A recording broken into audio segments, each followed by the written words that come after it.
thank you for joining today. We're so thrilled to have you all here. This is our Fireside Chat for the month, and we have a very special topic on how to end the dog meat trade. My name is Lisa Levinson. I'm Campaigns Director for In Defense of Animals, and I'm here today with a few of my colleagues. I'd like to introduce Fleur Dawes, who is our Communications Director and Director of our International Partnerships. She can wave hello. And then we also have our Development Director, Bob Price. Hey, Bob. And we have Mary. Hello, how are you? Hi. And we've got Mary Esency, who is also on our development team here with us, which is so exciting. And we also have a very special guest here today who Fleur is going to introduce you to. So thank you, Fleur. Please take it away. Sure. Hi, everyone. It's my pleasure to have you here today. And we do have a special guest. And believe it or not, it's not this one here. It's actually this one over here, which is Patti Kim. Now, Patti has been working with In Defense of Animals since 2017. And Patti really stood out to us because she is one of the brave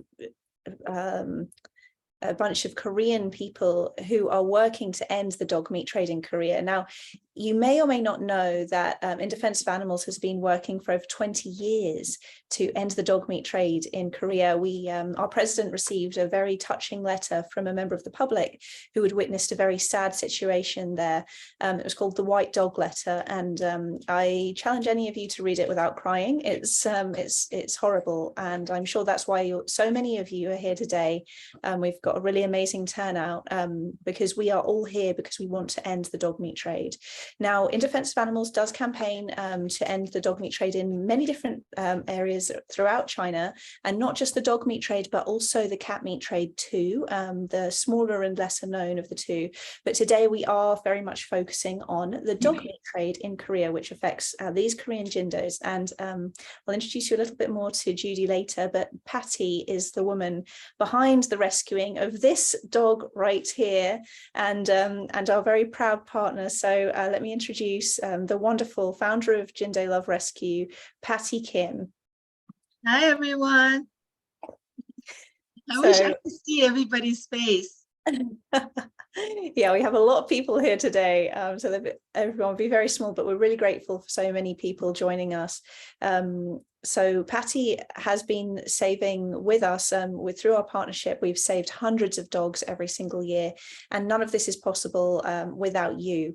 So you're going to hear a little bit in our presentation about kind of the background to saving dogs from the dog meat trade in Korea, what we've been doing, and then also how things are evolving. Like what does it take to save a dog from the dog meat trade in Korea? What's involved there? It seems like, kind of like, just get them out, we'll take them. It's not quite so simple as that. And of course, COVID has thrown a big spanner in the works. We had, you probably know if you've been following us, that we had a very tragic situation. We had a fire about a year ago at the Jindo Love Rescue center in Korea. So I'm sure Patti will be willing to share about how, thanks to you guys, we've been able to rebuild and restart our operations there. And also what's happening nowadays. I mean, we've been campaigning for a long time. Attitudes are changing, but what new problems and challenges does that pose? So Patti, I guess let's go in and start and talk a little bit about what does it take to rescue these dogs? Like what does it look like on the ground for you rescuing a dog? Well, basically, you just have to put your shoes on and be ready to go, whatever the situation. So in one of the dog meat truck rescues, our foster mom literally ran out the door just with her slippers and pants and shirt on. Just grabbed her cell phone and got in the car and got there. No time to fix our hair or anything, that we women like to do. So you just have to, because sometimes every second is a life or death situation. So it was like a 5-hour drive So we just had to get there quickly as possible. So that's one of the cases. If somebody contacts us with a dog in distress, that's another run out the door situation. It's never like, okay, we'll be there in 3 hours. A lot of the dogs are hurt. If they're sighted, and an hour later we might not see them again. So everything is very time sensitive. So whenever we get a call or we run into a situation, we have to move quickly. Absolutely. And then I'm seeing some questions coming in. So thank you, everyone. You can type your questions in the chat. They're asking about how do you get those tips, Patti? Random. There's a thing called SNS in Korea. It's like an internet communication, social media, and pretty much 99.9% of the Koreans are on it for current events, daily news. And a lot of those people, dog people, follow our work. So we get tips from anybody there, people in our neighborhood. It's just word of mouth. We don't even know who these people are sometimes, but we just get messages from, hey, we see a dog here, can you help? Absolutely.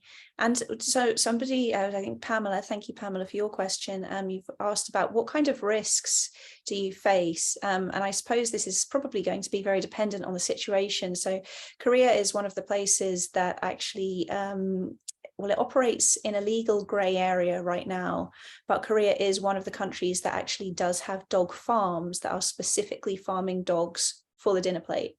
As you've heard, Patti has been rescuing dogs from tips, people raising dogs in their backyards. They want to have a barbecue, so they'll raise a dog in their backyard, they eat the scraps, and then it's an economical way to get meat. It could be on dog meat farms, or it could be trucks going to slaughter. So Patti, would you tell us a little bit about those risks that your rescuers face? First of all, any rescue at a dog farm is dangerous. We've been chased by machetes. They have a lot of cameras, people there that are very protective over their assets because dogs are their assets. They will not just give up the dog. You pretty much have to beg, trying to convince them at least, do the right thing. They don't have compassion in terms of us trying to save their life, because to them, they're money, they're a thing. And it's hard to talk to anybody when they don't have that compassion. Absolutely. And we have to be careful because let's say it's a small setup and they have 5 dogs and we take 5 dogs, he could get another 5 dogs. So it goes beyond just taking those dogs. It's very stressful. Most people don't realize there's safety involved. There's a lot of communication, a lot of threats, blackmail, all kinds of unpleasant things we have to deal with. And the slaughter people are mostly men, and they're very disrespectful to women. And our team is mostly women in Korea, so we try to at least take 1 man with us. So it's a very emotional experience to save a life. Yeah, I can see. It's not just black and white. Why don't you just go and get them? You can't. And another thing, I suppose, is having the space at the rescue center. Again, if you're on our email list, which I'm guessing you are because you're here today, you've probably seen the absolutely wonderful facility that Jindo Love Rescue has. in South Korea, and at this rescue facility, which sadly burnt down, but has amazingly been rebuilt thanks to your support and generosity. But of course, there's a finite amount of space in there before you start overcrowding dogs. And we're very careful, of course, in all of our rescues, is to make sure that there is enough space that the animals can thrive and go through their rehabilitation. These are dogs who have been through so much, and they deserve only the very best. And that's one of the reasons that In Defense of Animals partners specifically with Jindo Love Rescue, because they won't compromise. They will not put dogs into a more dangerous situation by cramming them together, having dog fights breaking out, diseases breaking out. They are very careful that these dogs get the very best. They've had the worst deal in life, and from now on, they're going to get the very best. So, and every single adopter is vetted very carefully as well. So maybe we'll talk a little bit more about adoption and the process later on. But it's a wonderful thing that you can do to help dogs, and also have a dog ambassador to help encourage others and tell them about the dog meat trade and how important it is to end it. We've had a few questions about the legality of dog meat farms and how this operates. Now, I mentioned earlier that the Korean dog meat farms operate in a legal grey area. And we've also got a very exciting update on this, a national update. So to go through a few things. So firstly, dog meat is not illegal, but it's also not legal. Is that right, Patti? Am I getting that correct? From my understanding, because I get so many messages from everybody like, oh, they passed a law and it's supposed to be illegal. So the way we know it as a truth is that anything could be written saying dog meat is illegal. However, the dog meat people finds a crack where if they're raising the dog as for meat, for food, it goes into the agricultural law. So that's how they're able to bypass it. Got it.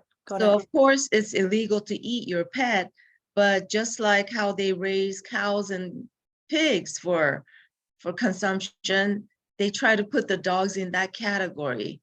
And they have a huge lobbyist fighting for dog meat trade. And, you know, many of the people have close connections to the government, you know, those big companies, you know, who will protect that industry. Yeah, absolutely. So, yeah. I saw one of those questions. This is my first experience in Zoom. So I saw one question pop up where it says, like, what is the police doing about it, or something like that? Well, if you could find something that actually breaks the law, like bad plumbing, they will at least give them a warning and threaten them with like a citation. But they can't really arrest these people because of them saying that the dogs are being raised for food. It's very complicated. They can't just go in and just close down the farm. Right. A lot of people get in trouble because where they're raising the dogs, that land is not zoned for raising animals for food. So that's one of the best weapons we have. We look into the zoning of the area, and if it's not legal, then the police could at least go and say, okay, you have 3 days to close it down or whatever. Absolutely. And that is the way where we have thank you to Patti and for your team for looking into this background, into individual farms. We're talking about on individual level here, and a great deal of work going into reviewing these farms and trying to find those loopholes. You know, it's a loophole war. We're trying to find whatever infractions they have to stop them doing that, and then that will shut down an illegal farm for good. Because like Patti said, if you empty out the farm, they can just restock those cages tomorrow, and you're just perpetuating the trade, and it's a never-ending vicious cycle. And of course, every life that you can get out of there is a massive victory for them, and for ending the dog meat trade. But we do need a national law to end the dog meat trade. Now, this is where something very exciting has happened in the past few weeks. The president of Korea has there's a politician in Korea who has tabled a special act that would make dog meat farming illegal, and it would impose specific penalties.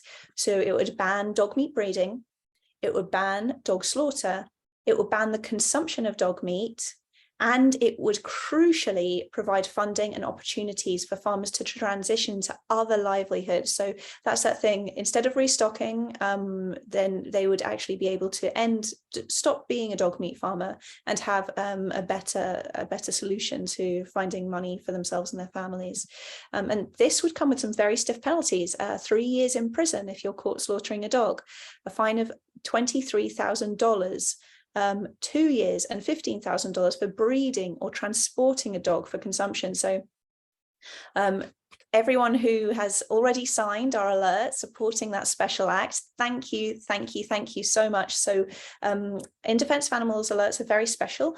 We're not just compiling petitions, we are sending a letter, an email letter instantly. Every time you sign an alert, email messages go off into space straight to the inbox of the decision makers, and so they get flooded with animal lovers like you are filling up their inbox saying, hey, like, please stop this, like I really care about it, I'm a real person. So thank you for doing that, and we really appreciate it.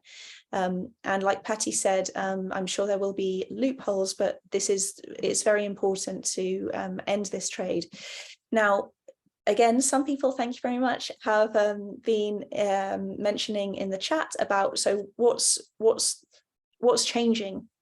Our attitude shifting. And In Defense of Animals commissioned a poll a few years ago, and we found that yes, things are changing for the better. So the older demographic do consume dog meat. They are the people who are continuing to consume dog meat, but the younger population, a lot of them have never, in fact the majority have never actually eaten dog meat. So there is a cultural shift going on in Korea. People are seeing, and if you've been lucky enough to go to Korea yourself, you will see that people have dogs and they are playing with their dogs, they're walking their dogs, they see them as a member of the family now. So this tends to be the smaller dogs rather than the dogs who are used for the meat trade. So it's great in one sense that dogs are, that the younger generation doesn't want to continue this, this tradition, which is mind you, not a very long tradition, but it has been, common practice. And now they are considering animals to be pets. But Patti, that comes with its own problems, doesn't it? And you have a kill shelter nearby you that you are actually tackling this problem of dogs who are going to kill shelters from puppy mills. Yes, there's so many branches to tackle, and it all ties into everything. I think one of the things that I'm so grateful about is that, for instance, the slaughter farms. Younger people, I can't imagine the younger people running one of those slaughter farms. Most of them are studying hard, trying to go to college. It's harder to find a young person who will run the actual slaughter farm. So it's not so much like the old people eating it and the young people are not, but it's trying to find somebody who will continuously raise the dogs and run this as a business. So just the older generation just needs to, we all need to get older, so there's less older people who could physically run these farms. So that's one of the good things that's working for the dog meat trade, that the people running it are much older and they're getting older. So hopefully in 10 years and plus with this law, that it'll just work as a team and it will slowly be wiped out. But honestly, it's a battle, daily battle. We don't have false hopes. There's people fighting the law. There's people, like IDA, they're doing all the legal stuff, paper stuff, communication stuff. Our job is to literally save that dog's life one at a time. Get him out of Korea, as many as we can. But our rescue is extremely tough in terms of adoption. We're very picky. We put our dog's needs first. We've had angry adopters accusing us of all kinds of things. They get very defensive and offended if we are trying to speak for our dogs. So it's it's not just the rescue, but the whole process of when we first rescue, they're in our care and they get everything they need, medical, food, socialization, some training. And then until they leave us, it's a huge project for one life. And we've had dogs that we have for 3 years, not because they don't have people interested, but we just did not feel a home that was right for that dog. So we rather keep the dog than take the risk of sending him out to somebody who can't handle the dog or otherwise end up in a shelter in the US. Yes, so that's a very important point there, Patti. I'm glad you mentioned it, is that so Jindo Love Rescue does not partner with any shelters in the US. They do direct adoption with adopters. So there's, it's very risky to send a dog out and it not work out. So they want to be completely confident that it works out with their adopter, which is why the vetting process is very rigorous. But yeah, of course, if you are, if you don't make it, then please don't be offended. We know that you absolutely love dogs, and we would encourage you to be, always adopt, don't shop. And there are plenty of dogs who need loving homes. But do please apply, and we'll share those links a bit later. Now, I want to show just one case of somebody who you may have seen if you joined early. Let me see if I can share my screen and play a video so that you can see exactly what happens, the story of just one dog. And that dog happens to be Judy, who is with me. Now, would it be a share screen situation? Technical colleagues? Yeah, if you want to. Yes, share screen. As you do, please include the sound button. Include the audio. Okay, right. Thank you. Here we go. Share sound. I think I've got it. You need to tell Judy's love story.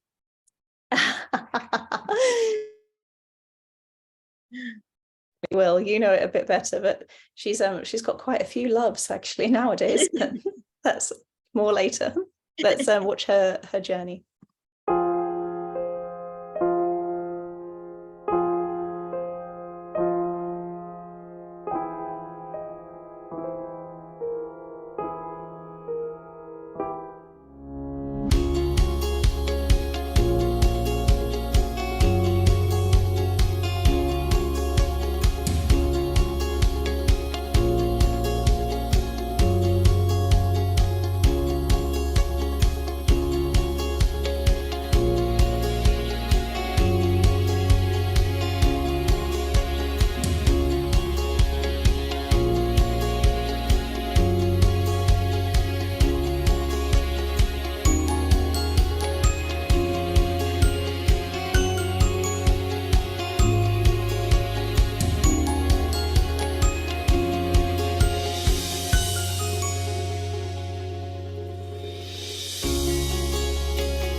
Oh, I don't know how I can stop that other than, there we go. So so that is the story of Judy, and here she is, the star of our show. So Judy was at Jindo Love Rescue for a year and a half before she got adopted out, and she was very closely bonded with another dog. So that's another thing that Jindo Love Rescue will do, is again looking at what's best for the dog. She was very bonded with a lovely dog called Falcon, who she was in love with. They were both in love with each other, and Falcon did actually get his dream home. So they did want to adopt them together, but Falcon got a home with another 4 huskies, I believe. So it was too perfect for him. And then I'm very, very happy to say that it ended up that I ended up with Judy, and it was, yeah, the most wonderful experience I've ever had. And it's been amazing in terms of you know, they are just such great dogs, and they're very different. She's very polite, and yeah, she's just been such a wonderful member of our family. She's come everywhere with us to the UK, all around Europe, and we're mainly based in Northern California. And she starts some amazing conversations with people about the dog meat trade, and you know, meeting people where they're at. And if you're a vegan activist, then you know, it's an opportunity to say, well, you know, what's so different about eating Judy as opposed to eating you know, a pig or any other animal who is just as intelligent and just as, you know, who loves their life just as much as she does. I say no one deserves to suffer for meat when we can thrive without it. So that's been absolutely wonderful. Thank you, Judy, for appearing on the show. Now, so somebody asked about the extent of the dog meat trade. So there's actually around 2.5 million dogs raised and killed annually for their meat, and that's just in Korea alone. And right now we're actually in the middle of Boknal days. So you've probably all heard of Yulin, the Yulin dog meat festival. And we have some of our partners from our Yulin coalition on this call right now. Hi, Yulin partners. Thank you for joining. And one exciting thing is that we're kind of working with the mayor. Well, we're hoping to get the mayor of New Jersey, Paterson, New Jersey, to pass a resolution and put some pressure on Yulin. That's separate from Korea's dog meat festival. So Korea's dog meat festival is Boknal days. So although dogs are eaten throughout the year, the 3 biggest periods of dog meat eating are during the Boknal days, the dog days of summer. It's 3 days. They're happening through July through August. And that's when, yeah, a lot of dog meat soup gets made available. And there's a belief that, especially among older generations, that it cools down the body eating dog meat, and it might restore men's sexual potency. And of course, there's no scientifically proven benefits that it does either of these things. There's no reason to be eating dogs any day of the year. But Boknal days are happening right now. So just a little educational piece about the cultural background in Korea. I don't know, Patti, if you have anything to say particularly about Boknal or certain times of year when dogs are eaten. I just don't want people to think that those 3 days are the only big days where the dogs are eaten. It goes on year round. And unfortunately, Jindo, it's the number 2 choice of dog meat. And where did you go? We're still here. Oh, I don't know. I can't see you. But anyway, I'll keep talking. Thanks. Number 2 choice of dog meat. And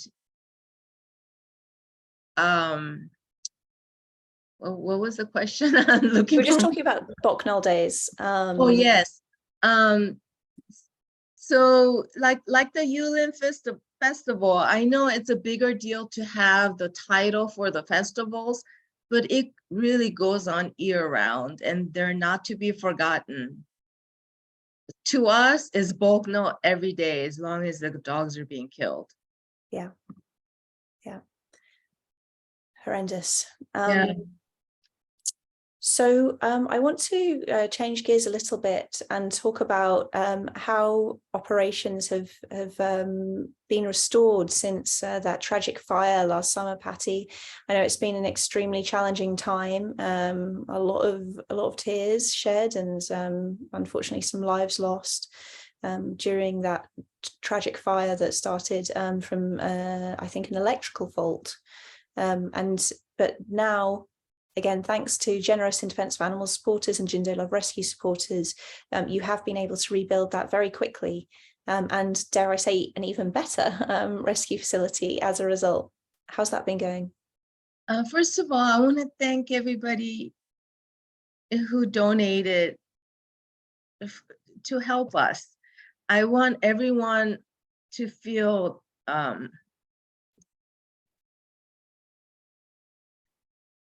like you're a part of what we're doing.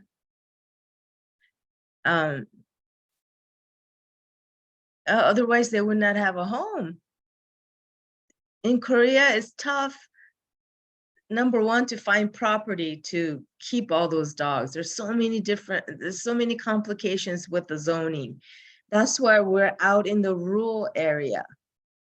The reason why the fire happened so fast was because it was a warehouse. It wasn't a legit building.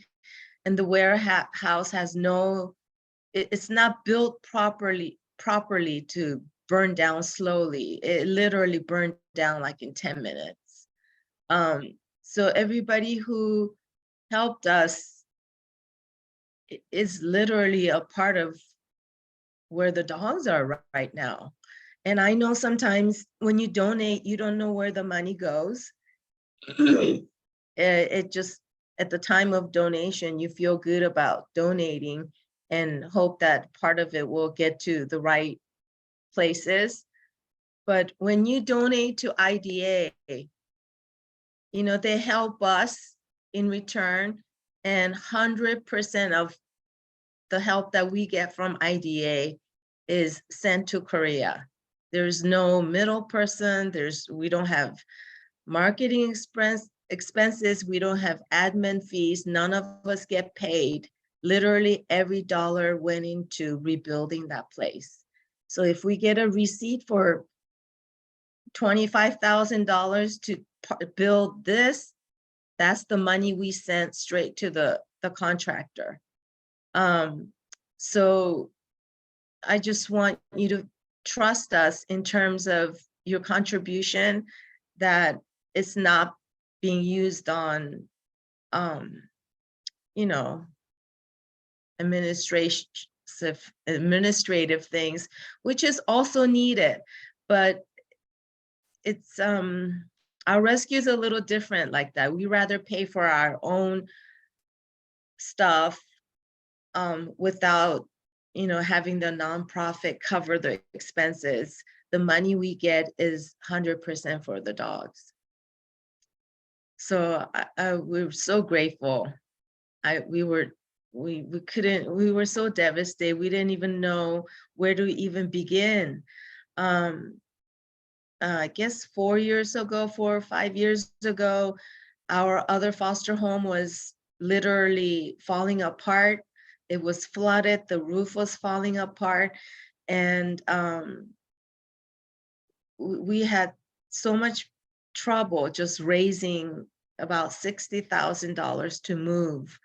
And of course, IDA helped us, so we were able to make this move. But this construction cost was 4 times that. And we literally prayed. So thank you.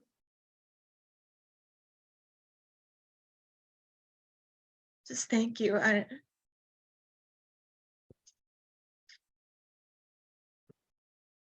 Patti, I just wanted to kind of reiterate that thanks, that deep, heartfelt thanks, that you can see that your donations are really, really making a difference.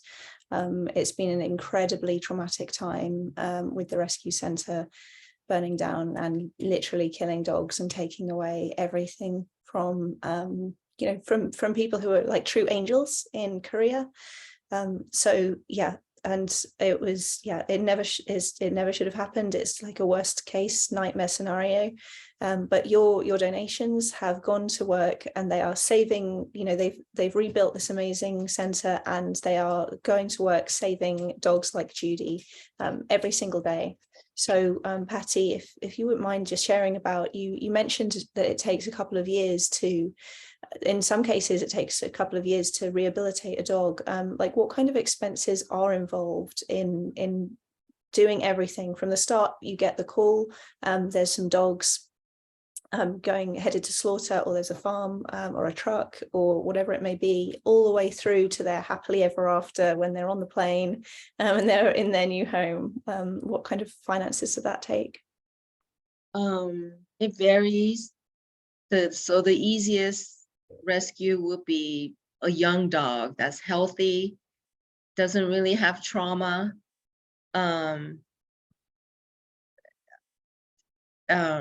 no medical issues. That would be the easiest case. But most of the dogs have some kind of medical and some kind of trauma. We still have dogs that we rescued in 2019 July from the truck. We have, I believe, 12 at our boarding facility. The gentleman that you saw Judy with in the video, he is our boarding director.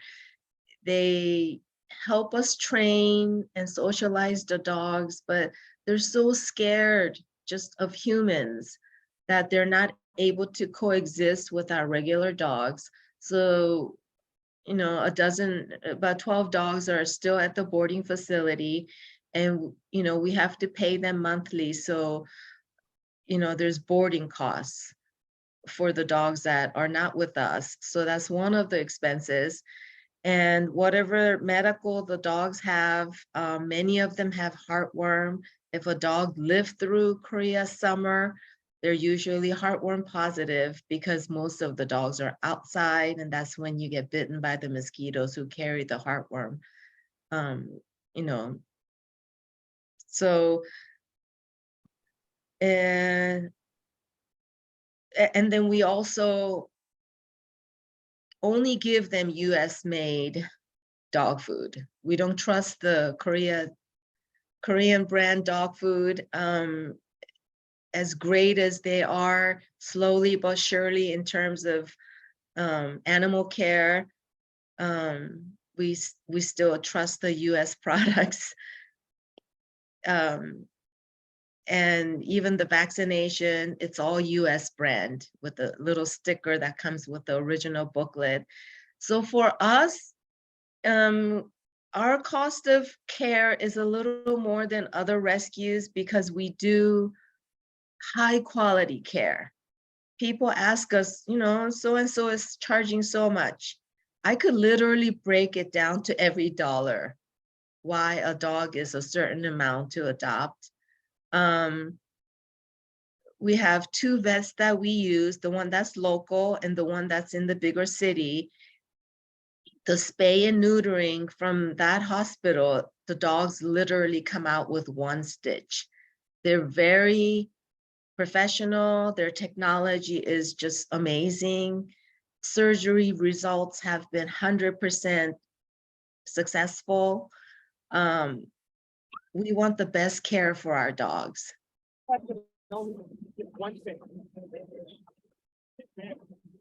think we're getting a bit of feedback there, so probably somebody's microphone is on.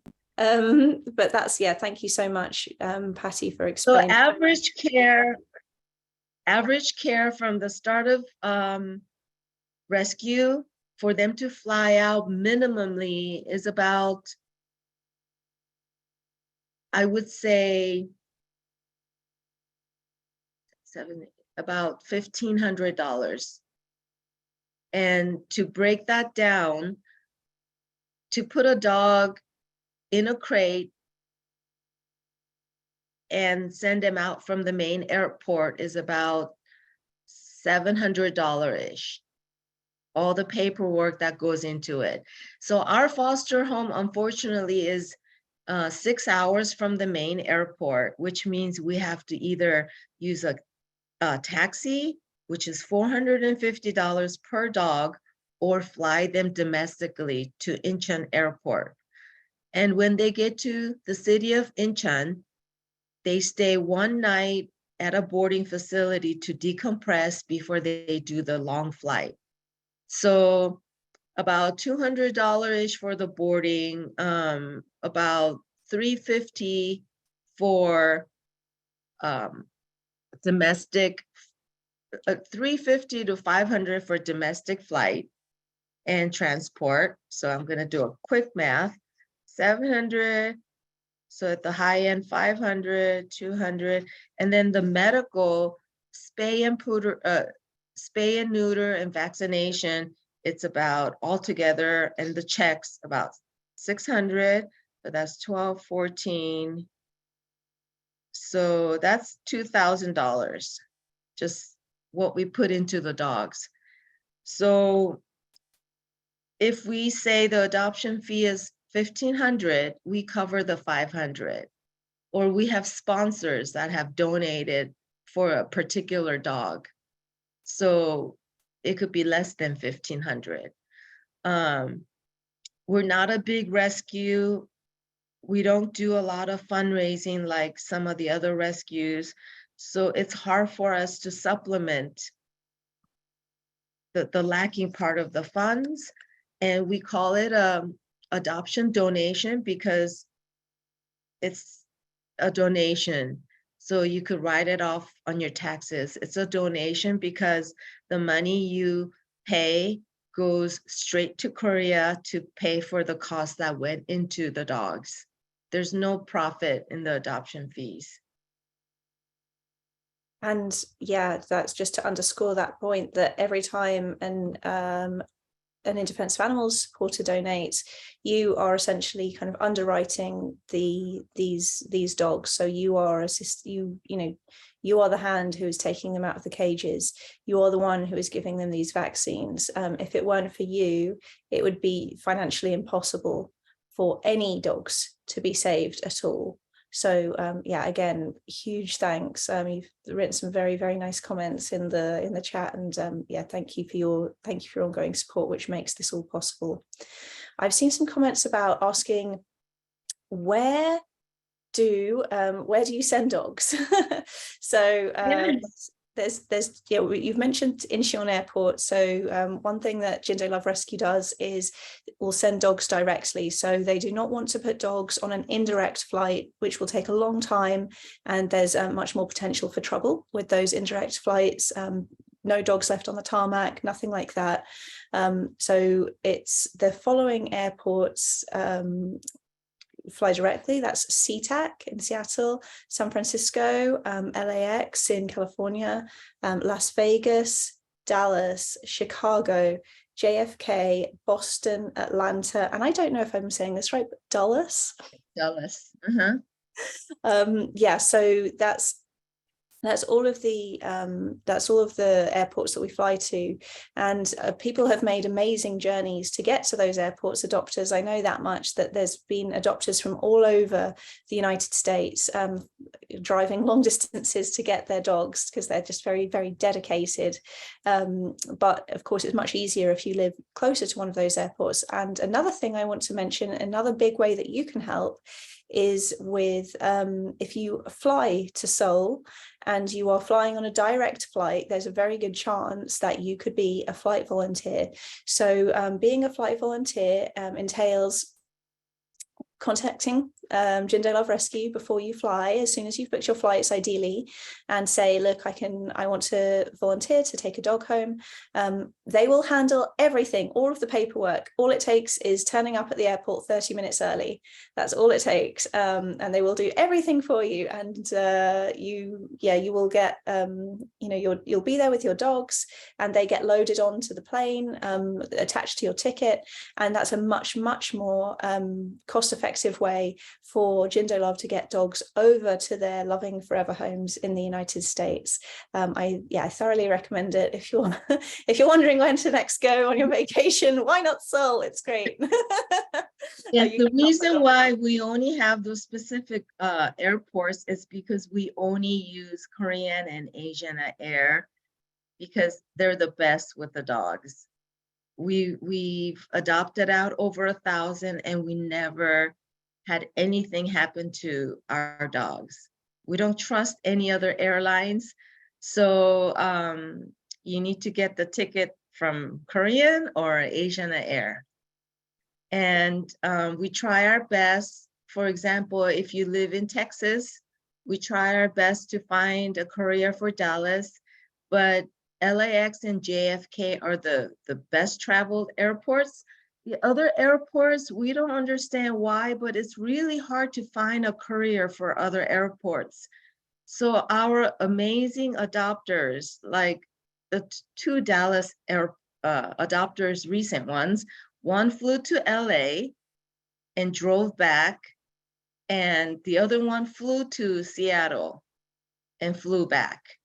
And even Canadian adopters, either they fly or drive to Seattle or JFK. And this one dog, this one adopter went from Quebec to Toronto to JFK and flew and drove back with his dog. Oh my That's goodness. how amazing our adopters are. They'll go anywhere. And we explained this in the beginning because we don't have a choice. We can't control when we're going to find the flight, where the airport is going to be. So they have to be flexible. And I always think that one trip, if you lived in New York and let's say you have a lot of the Florida people, they fly to JFK and drive back or fly back. We don't have an airport in Florida. So I'm thinking if you lived in JFK and you have to fly to Seattle and either fly back or drive back, that's so much easier than to get your baby than being 9 months pregnant. It's like a 2-day trip. Oh, there you go. So, Put it all in perspective there, Patti. It's no trouble. Yeah, it's no trouble. And in that vein, here's some other things that you can do that are no trouble and will definitely help the dogs. So I'm dropping a link in the chat showing all of the different things you can do to help end dog meat. So we've mentioned some of them already. 1, you can adopt or foster a dog meat survivor like Judy. 2, you can become a flight volunteer if you travel to South Korea. 3, you can donate to Save Dog Meat Survivors and fund the fight for their rights. And 4, you can sign our alerts, which allow you to directly send your message of support to South Korea's politicians, like for the Special Act, which is so vital right now. Support for it is really vital. And we have a question from one of our coalition partners here, our Yulin coalition partners, asking you, Patti, what's your thoughts on what would help to pass the bill in the National Assembly? Just to put you on the spot. Yeah. I'm going to pretend I'm there trying to stop this thing. Well, first of all, I hear a lot of, oh, it's the culture, it's the tradition. Well, to me, that is the weakest answer because tradition and culture is made to change, just like slavery. If it doesn't work, we need to evolve. Just because it's culture doesn't mean that it's right to continue. And, I feel bad for the other farm animals, and that's a different world. But to me personally, dogs are like the closest companions, animal companions. They go to war with us. They work with the police department. They do search and rescue. They do rehabilitation at the hospitals. They sleep in our beds. They help the blind. And it's one thing to eat them, but I'm more against the practice of killing because they believe torturing them makes their meat more tender. And there is no proof of it. That's the most brutal part of the dog meat trade. And the condition of their life. They get no water at the slaughterhouses because they think they're gonna die anyway. And whatever the rotten food that they eat with maggots, they're thinking they get water from that. But it's the condition of life, the fear, seeing their friends being killed in front of them.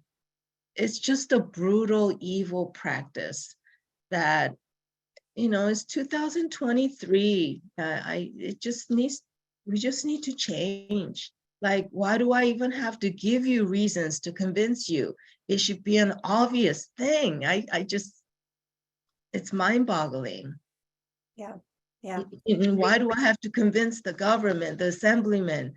Like, you know, I think the best way is maybe dragging them to the slaughterhouses and having them watch how they're killed and see if they're okay with it. Yeah. Yeah. Hear their screams, you know, look into their eyes. They don't know. There's, you know, it's not just what's written on the paper and what makes sense. Some things, the good things in life sometimes doesn't make sense. And sometimes you can't do a paper presentation. It just is. Yeah, it's just something that should not be in our world right now. I mean, it's one thing to just shoot them once and be done with, but it's everything else that goes into their death and before and how they're killed. That's the most brutal part of this trade. Absolutely. Mm-hmm. So I want to underscore that Patti mentioned at the start, for anyone who wasn't here at the start, that Patti and Jindo Love Rescue focus very much on the saving of animals. So they are 100% rescue in defense of animals. Thanks to you guys, is able to support that wonderful life-saving work. And it's only possible thanks to you. But what your donation is also supporting is our advocacy work. So we are working to try and convince those politicians to firstly put bans on the agenda. We encourage politicians to draft the bills that will end the slaughter of dogs, the brutal treatment of dogs, the raising of them for consumption, all of it. We want all of it to end. And then we lobby and push for those bills to pass and become actual laws. It can take many, many years, and it takes a lot of different efforts. You know, we get celebrities on board. We write media releases, we're speaking with journalists, we do all kinds of things to apply pressure and also to educate the public to make sure that there's a swell of support to actually make this happen. And it, you know, the change finally comes when the writing is on the wall for the politicians and they say, actually, it's not in my interest anymore to support this evil industry.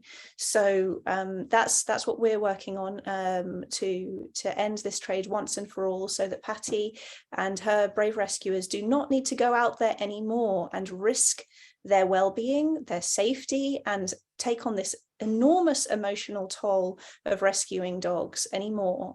So we want to end all of it forever, for good, as soon as possible. You all make that possible. So again, huge thanks to you for joining today. Thank you for all of the email, the messages in the chat that you've been contributing to the conversation. It's been very helpful. And I want to pass it over. We can't answer those questions. I see them coming in. Yes. Yeah, I don't want people to feel like they're being ignored. But one question I want to quickly answer. Yeah, somebody please. asked, like, are we the only organization? No, there's many. But please be careful who you get involved with. We stay out of drama. You know, I don't know if anybody's into Korean drama, but Korean people are very dramatic.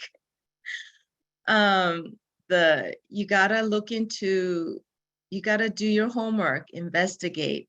So there's big rescues like us, and there's a lot of little ones where young people, compassionate people, 3 friends get together, they'll rescue 3 dogs, and they'll try to send those out.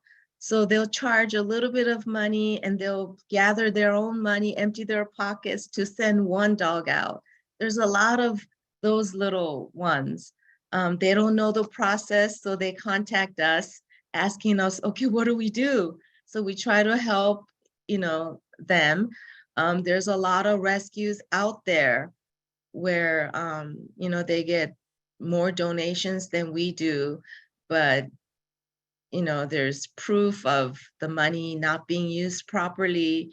The dogs don't get the care that they need with the donations you send. So the best I could tell you is you're free to donate to anywhere, but if it's to a rescue, please, please do your homework. Ask for papers, ask for proof, ask for anything to make sure they're legit. And your money is going to the dogs, not to somebody's vacation, or other stuff. That's absolutely right. And what's unique about supporting our partnership is that you get double for your donation. You're funding the life-saving work of Jindo Love Rescue, and you are fighting the dog meat and cat meat trade. So not just in Korea, but we are fighting and making change in all different countries: Korea, China, Indonesia, all across Asia, the Philippines, Cambodia. We're working to end the dog and cat meat trade throughout all of these countries, all of these regions. So we do encourage you, of course, to support the end of the dog and cat meat trade through donating to In Defense of Animals. Those links are available on the chat, and we will also be sending a replay after this meeting has concluded. So I just want to say huge thanks to all of you for taking time out of your afternoon or evening to join us. Huge thanks to Patti, Kim, and Jindo Love Rescue for being our partners, our wonderful partners for so many years now. Together we've saved hundreds of lives, and without you, I wouldn't have this one back here who's taking an afternoon snooze. You literally saved her life, and I'm forever grateful. So huge thanks, everyone. One more thing. Sure. I see some questions, and because I'm a little OCD, I want to answer them all. If it's relating to our rescue, please feel free to message our Facebook page, and I will read them and answer every single one. Because it's hard not knowing this world. What's obvious to us is not obvious to other people. And I would love nothing more than for anybody and everybody who donate or wants to help to know exactly, what is going on. There's nothing to cover up. There's nothing to hide. We will give you exactly, what's happened, the truth, basically. So yeah, and I feel bad I can't answer all those people, but yes, please. Oh, and then just thank you again. Just IDA has been amazing. We don't, like Fleur said, we don't work with any other rescues for reasons that also can be explained if you were to message me, but they have been a blessing to saving lives. And one thing, our rescue is open 24/7. We're not the 9-to-5 rescue. So if anybody's up late, I'm usually up till 5 a.m. And then when I go to sleep, my team member from the East Coast continues. And when I wake up, then they take a break and I take over. So we do this 365 days a year. I mean, 24/7, yes. So yeah, message us anytime. It'd be lovely to hear from you.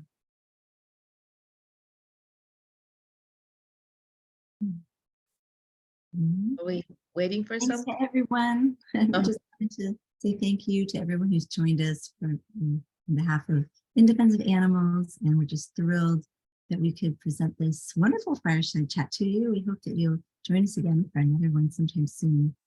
Thank you, everyone. Have a wonderful evening. Thank you. Thank you All for right. being here, everybody. Thank you. Thank you for supporting our work.